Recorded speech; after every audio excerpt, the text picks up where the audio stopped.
Bonjour, je vais parler du 5e épisode de Titans.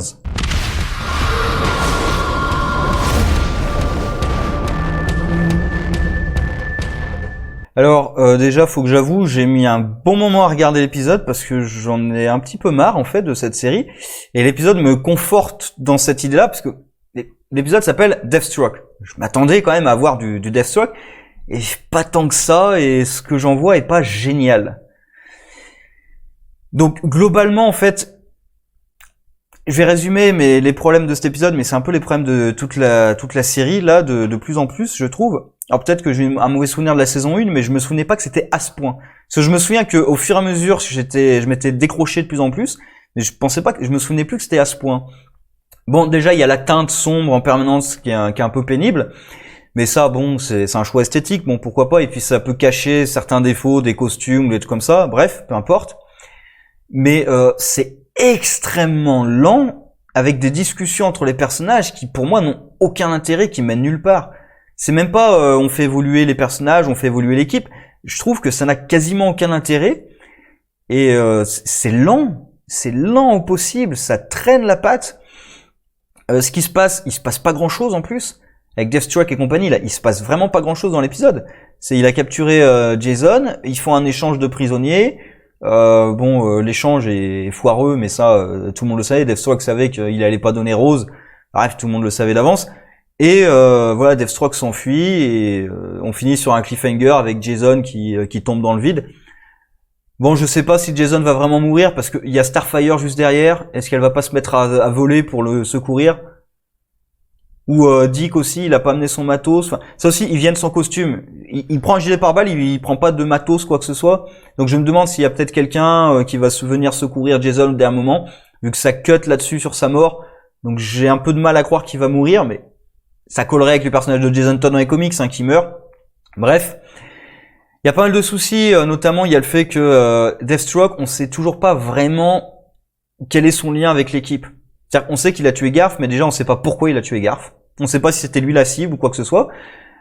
C'est le problème en fait d'avoir un personnage qui a un passé avec l'équipe, mais un passé qu'on connaît pas. Ça fait qu'on est obligé d'avoir des flashbacks, et que si on a des tensions avec lui et l'équipe, tant qu'on n'a pas eu les flashbacks qui permettent de vraiment comprendre pourquoi il y a ces tensions, c'est-à-dire, on comprend globalement qu'ils ont essayé d'utiliser Jericho et que Jericho est sans doute mort, mais on connaît pas les circonstances, on sait pas qui est responsable de quoi ou quoi que ce soit. Donc même quand ils s'engueulent là-dessus, on sait pas tellement comment prendre la chose.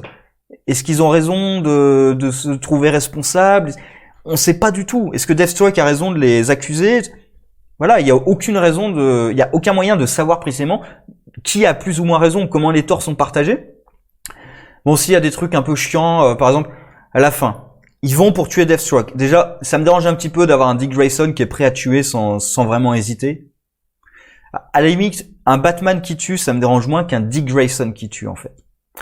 Mais bon, voilà, toute l'équipe est prête à tuer. Bon. Et ils arrivent à la fin.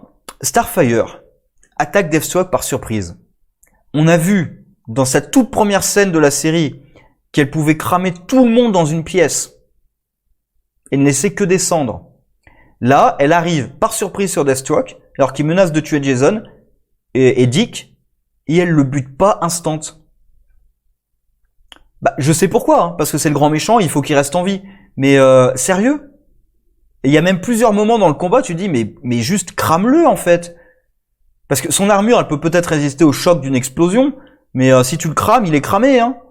Donc... à moins que son armure soit vraiment inifugée, mais même la chaleur, ça devrait le tuer. Si tu arrives à brûler quelqu'un jusqu'à des cendres, la chaleur est suffisante pour le faire cuire à l'intérieur. Mais non, elle le fait pas. Aussi, j'y pense, parce que je pensais, oui, Deathstroke a des pouvoirs de régénération. Mais même contre les flammes de Starfire, ça marcherait pas. Les pouvoirs de régénération de Rose, quand elle se régénère après avoir été quasiment tuée par Rachel... Franchement, c'est l'exorciste. C'est-à-dire, elle se régénère pas, ses articulations, elles craquent dans tous les sens. C'est avec des cuts assez bizarres. J'avoue que j'ai pas compris ce passage-là. Je comprends que c'est censé nous montrer qu'elle se guérit, mais il pouvait pas nous le montrer autrement, parce que là, j'avais l'impression que Rachel l'avait possédé, qu'il y avait un truc démoniaque en elle, quoi. C'est un peu bizarre ce passage-là. Bon, Rose aussi, le personnage, on sait rien de Rose, on sait pas pourquoi elle a fui son père. Je continue à me dire que c'est peut-être un cheval de Troie de son père. Je continue à me dire ça, c'est peut-être pour ça qu'on n'en sait rien d'elle. Mais si c'est pas le cas, bah c'est dommage. Et si c'est pas le cas, c'est très con en fait. Parce que tout le plan de Deathstroke m'a l'air complètement foireux. Bon, déjà Dr. Light au départ, c'est clair, c'est admis, Dr. Light, c'est une blague. Déjà dès le début, il se fait défoncer par Jason alors que Jason est menotté là. Donc oui, c'est bon, on a compris, c'était une blague. Et il se fait tuer juste après parce que ouais, il sert à rien. Il sert à rien et c'est une blague. D'ailleurs, même j'ai du mal à croire que l'équipe se soit réunie pour lutter contre Dr. Light. Parce que c'est pas une menace. Même dans le flashback, c'est pas une menace. À quel moment ils ont cru que c'était une menace? Même Jason tout seul le bat. J'arrive même pas à comprendre que l'équipe croit que Jason s'est fait battre par Dr. Light. J'arrive même pas à imaginer ça en fait. Enfin bref. Donc Dr. Light, c'est une blague. Après, c'est pas forcément contre les comics, hein, pour le coup, c'est une bonne adaptation de Light. Il est ridicule. C'est pas une menace crédible. Sauf dans certaines versions, évidemment. Et Deathstroke, pour l'instant, je le trouve pas top, en fait. Alors à voir, peut-être avec les flashbacks, mais en même temps, voilà, moi j'en ai un peu marre des flashbacks en permanence. Bon, alors, ils essaient de nous expliquer aussi que Trigon est vraiment mort. Et que Rachel a juste changé. Alors ça m'amusait là avec Starfire, il dit oui, on a un mot sur ma planète. Oui, ça s'appelle la puberté aussi. Il y a un mot sur ma planète aussi. Hein. C'est un peu ça en plus. Hein. C'est le passage un peu à l'âge adulte. Oui, c'est la puberté. On a ça aussi sur ma planète. Hein. Mais bon, voilà. Je suis de moins en moins pris parce que là, le seul truc qui pouvait me raccrocher un peu, c'est Deathstroke. Et là, si son plan c'est vraiment ça et que Rose fait pas partie de son plan, c'est vraiment nul. Et Rose fait forcément partie de son plan, sinon ça a pas de sens, c'est mal écrit sinon. Parce que il a repris son rôle quand il a vu les Titans à la télé. D'ailleurs, en leur reprochant d'avoir réouvert les Titans. Mais en même temps, il est là pour récupérer sa fille. Et Dr. Light lui dit en même temps que c'est depuis que sa fille a disparu que voilà, il a lâché le plan et tout. Donc est-ce que il a commencé un plan, puis sa fille s'est enfuie et du coup sa fille a rien à voir avec le plan, ou est-ce que sa fille fait partie du plan et du coup il l'a pas dit à Dr. Light parce qu'il l'aurait pas dit à Dr. Light.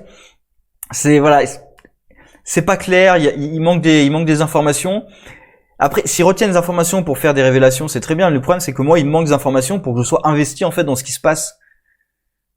Parce que là, pour l'instant, Deathstroke, pour moi, je comprends pas pourquoi pour les personnages, c'est autant une menace que ça en fait. Parce que je sais pas à quel prix ils l'ont battu la première fois. Je sais ce qu'il leur a fait, il a tué Garth, d'accord. Mais j'allais dire, n'importe quel sniper aurait pu tuer Garth apparemment. Donc, c'est pas Deathstroke en particulier qui est une menace. En termes de combat aussi, on voit Deathstroke qui a l'air de réussir à combattre contre Dick. Mais là, par exemple, contre Dick et Starfire, il est obligé de s'enfuir. Donc c'est pas non plus un maître du combat. Contre des types avec des super pouvoirs, il va pas réussir à combattre longtemps.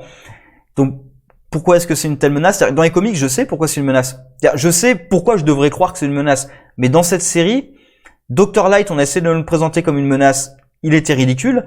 Lui, on me dit que c'est une menace et tout, mais oui, mais on en a présenté une avant, il est ridicule. Donc lui, pourquoi est-ce que lui, ça devrait être une vraie menace par rapport à l'autre? Parce qu'il l'a tué? C'est pas si dur que ça de tuer Light, hein. Une balle dans la tête, oui. Il a pas de super pouvoir, donc c'est comme tuer un être humain normal, en fait. Enfin, bref. Voilà, l'histoire me passionne pas des masses, les personnages, là, Deathstroke, ça m'enthousiasme pas. On peut voir, de toute façon, et puis, oui, c'est lent, en fait. C'est lent pour pas grand chose. Skymeet, ça prenait son temps pour créer l'équipe et tout, mais je trouve que ça prend son temps, et ça réussit même pas, ils réussissent même pas à vraiment créer l'équipe. Voilà, donc je suis plutôt déçu, là, de plus en plus. Bon, je vais quand même finir la saison, et en plus, je sais pas si Deathstroke va rester vraiment sur tous les épisodes, puisqu'il y a quand même Superboy qui doit apparaître. Donc Cadmus et compagnie. Est-ce que l'arc de Deathstroke va être réglé et qu'ensuite on va partir sur autre chose? Parce que il y a Rachel aussi qui essaie de contrôler ses démons, et il y a l'histoire de Starfire avec ce Tamaran qui va essayer de la récupérer. Donc peut-être qu'on va partir sur complètement autre chose. Est-ce qu'il y aura une histoire de Rose qui a trahi l'équipe? Enfin bref, on verra tout ça. Mais pour l'instant, voilà, je suis de moins en moins dedans. À voir sur la suite. Hein. Sur ce, au revoir.